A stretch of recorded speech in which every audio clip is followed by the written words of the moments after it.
All right, welcome back to Big Board. So here we go. Case White, turn one. German movement complete, air movement complete, air combat complete.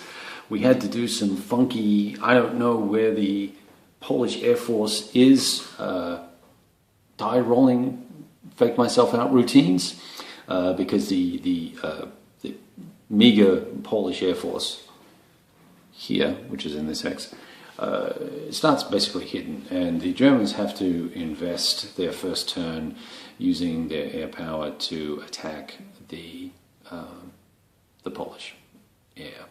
And so really what they do is go and bombard a bunch of city hexes, which we did do, and we didn't lose very much. We just had one abort, and but we only killed one air unit. I expected it to be a lot more deadly.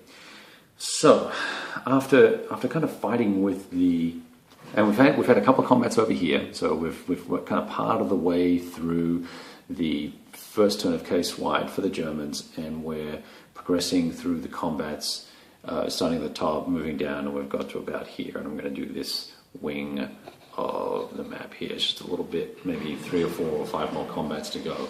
And you'll notice I've got a lot of units kind of sitting back. Oh, you can't see it. It's just right down there. There's quite a few units sitting back, and that's because I was still basically not 100% sure on the value of and the need for a lot of these smaller, small arty units, small.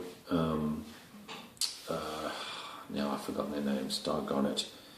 The anti-aircraft units, which the Luftwaffe are all light blue. They're light anti-aircraft, and there's anti-tank units in there as well. Now, what are they good for? Mostly they're good for the impact that would occur when you go into a combat for your armor impact. It's called AEC. There's an AECA and an AECD. So the impact on attack and defense. And it's a little bit of a cumbersome system, and this is a very old game, so we're talking about 70s mentality towards wargaming, so we've kind of got to give it a little bit of grace there for that. But there's a calculation that's done as a proportion of the units, or the combat factors, that are either armoured or partially armoured or fully armoured. But when you work that out, when you work out that proportion of total combat factors, you actually also need to make sure you don't include units that would be neutral, so that you work out what your fraction is. Now, your fraction of what? Okay, it's a fraction of the total factors that are not neutral. Mechanized units, they don't have any negative impact upon the totality of the proportion of armor value going into the fight. So if I've got, and it's all expressed in terms of regimental equivalence going into my attack. Okay, so what does all that do for you? Well, it gives you depending on the ratio, whether it's more than a seventh and less than a half, more than a half, less than 1, etc., etc., goes from +1 to +3 in terms of benefit. And the same applies on the defense. You go through that calculation as well. And so far I've not had to worry about it in any of the attacks except for this one here. We rolled a 6. I rolled the die first to see what it was going to be, whether it was worth working out the result. Okay, so there's that. Now, if you there's also anti-tank effects as well, just to keep things interesting. So it's a little bit involved. The combat table is very, very deadly, and if you're you would really have to roll badly to have a negative impact on your attack capabilities. You know, here's the combat results table, and you probably can't see that in detail, but let me just point something out to you. See all those attacker eliminated? Well, that's on a minus, 3, 2, 1, etc. So on a 1 or a 2, let's say that's the worst roll you could get.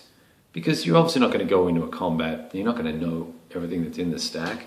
But if you go in at a 1 to 1, or even a 1.5 to 1, well, a 1 to 1 will give you the worst roll you can get is an AR if you structured your attack correctly. Now, if you're stupid and you go in and you haven't been paying attention, sure, you can end up with a -0 or a -1. If there were, stronger anti-tank effects, or you went in with no armor and they had lots of defensive capability, they had their armor there, I guess those attacks can happen. But I'm pretty sure that if once you get into the 2-to-1, 3-to-1 range, you have a very low chance of taking much in the way of damage in this game.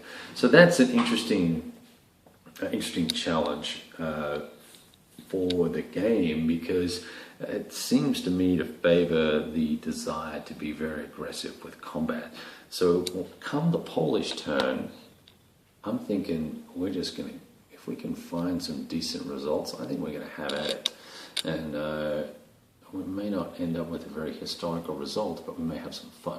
Okay, so there we go. We'll talk a little bit later on about some of the Soviet units up there, Allied intervention, the West Wall, and various other bits and pieces that make this game, give this game some reason to be played, other than we know it's a whitewash and that the Germans win and all that sort of good stuff. So we'll talk about those factors in the next video.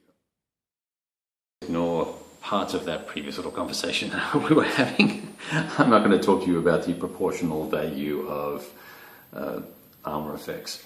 That we can skip that. But here's a couple of things that I did note. And I'll edit out the rest of that video. But I will say this, that the combat results table really does seem to favor being aggressive and attacking, particularly because it's almost impossible at 2-to-1 or better to really have any losses other than exchanges. And with the replacement points, I think in the full game, perhaps in Fire in the East and things like that, I imagine that the combat and the battles must get pretty bloody pretty quickly. And I bet both sides are fairly aggressive, because there's very little penalty for being aggressive on the attack. And as long as you manage your supply chain, I think you're going to be okay in terms of staying in supply and trying to pocket things and all that. This is very different from OCS, but I can certainly see where OCS got a lot of its general concepts and ideas in terms of some of the combat mechanics to a certain degree. Clearly regimental equivalents, but there's lots of other little bits and pieces kind of sewn in and out of this game. The air war, and some conceptually there were ideas lifted from this game, and certainly refined, clarified, and vastly improved upon. The first thing you notice is the value of artillery in OCS. Although you don't get to use it very much, you can certainly see how it's applied much more effectively here in OCS than here. This is not meant to be a video that compares and contrasts or is bashing either system. They're both fine systems for what they do. Like I said earlier on, this is a game from the 70s. One thing I will say that is a challenge, and I think it's just because it's an old game, the counters are very, very slippery, and it's making it extremely fiddly to play with. So much so that I doubt I'll be using any Fire in the East or the Urals or Scorched Earth for any part of our chronological playthrough. I will probably just get Fire in the East and Scorched Earth squared away and counter-checked and set up so that it can be sold at some point in the future. What else can I tell you about the turn cycle? Everything seems to work okay. Next up, we've got a little bit of exploit movement or whatever it may be, and we'll rotate around to the Polish side. And then I do want to have a conversation about how the Poles can eke out some credible result here without it being silly. And we'll talk about that a little bit later on.